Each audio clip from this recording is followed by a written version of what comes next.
morning guys and welcome to my vlog. Okay guys, katatapos ko lang po mag-sort out ng other side business namin. Itong dishwashing liquid. Ayan guys, mga natirang bote at magagamit pa next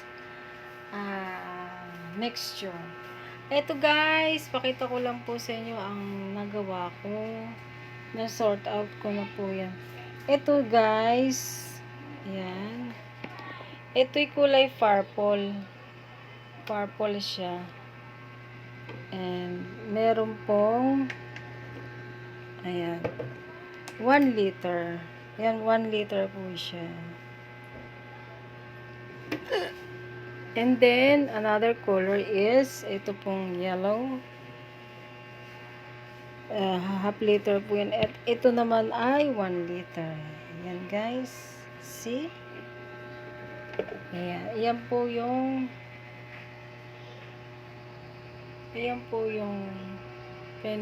finished product.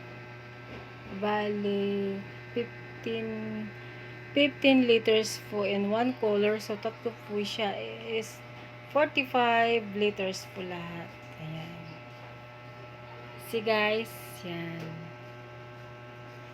Maganda na, ready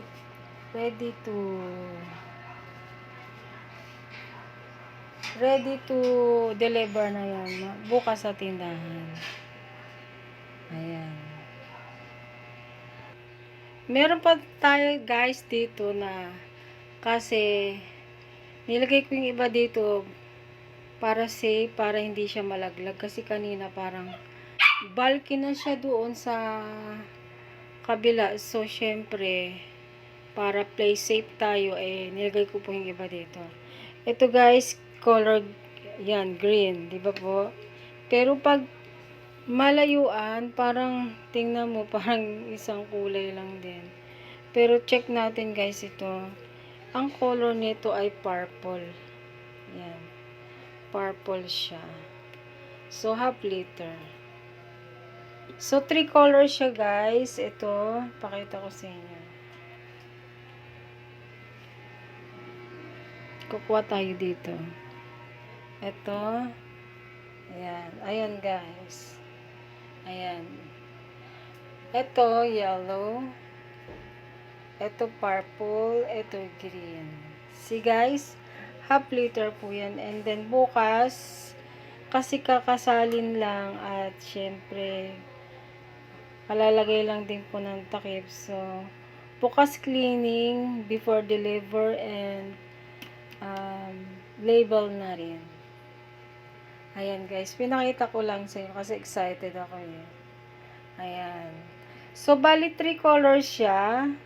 One color is 15 liters and then another color is 15 liters and then another color is 15 liters. So, all in all po ay 15 liters po ang nagawa natin ngayon.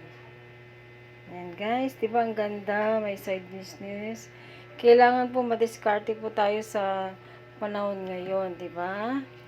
See guys, yan. Kasi itong dishwashing ay talagang necessity po ito na ginagamit po sa araw-araw. So, yan po guys, napakagandang negosyo po yan. Maliit lang po yung puhunan.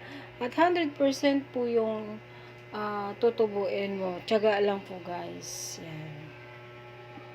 Ito naman guys, yung mga natirang bottles. Magagamit natin next mixture. Yan. And then yan, videoan natin uli. Yan yung mga for delivery bukas. Pupunasan, lilinisan, cleaning. At yung iba kasi guys, meron pang bula. Like this one, may bula pa siya. So, hindi ko rin masyado naisara kasi yan. Katulad niya, kanina kasi madulas. Super dulas ng ayan. Super dulas ng kamay ko kanina. So, hindi pa siya masyadong ayan. Ayan. So, yan. Bukas, label, cleaning, and then delivery. Ayan. 3 colors po yan, guys. See? Ayan. Pero, di ba parang, ayan. Ayan. Yan yung top 3 colors. Ito yung green, ito yung yellow, ito yung purple. May nasa baba magbabayad na sa kuryente, 3B. Ha? Magbabayad na sa kuryente. Sige, sabi mo, pakisabi pa ba ako? Ayan, guys. Yan. Yellow at saka ayan, guys. Wait lang po kasi meron akong transaction.